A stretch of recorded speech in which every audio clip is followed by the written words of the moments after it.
दीवारें ऊंची करवा लो मेजर साहब, मैं एक ही छलांग में भाग जाऊंगा। हा हिंदी चित्रपटातील डायलॉग काही वर्षांपूर्वी चांगलाच गाजला होता।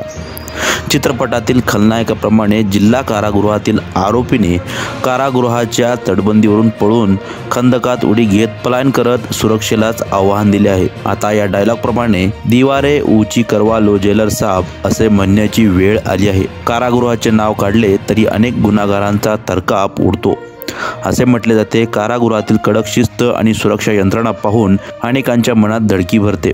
मोठे कुख्यात गुन्हेगार येथे सुतासारखे सरळ होतात।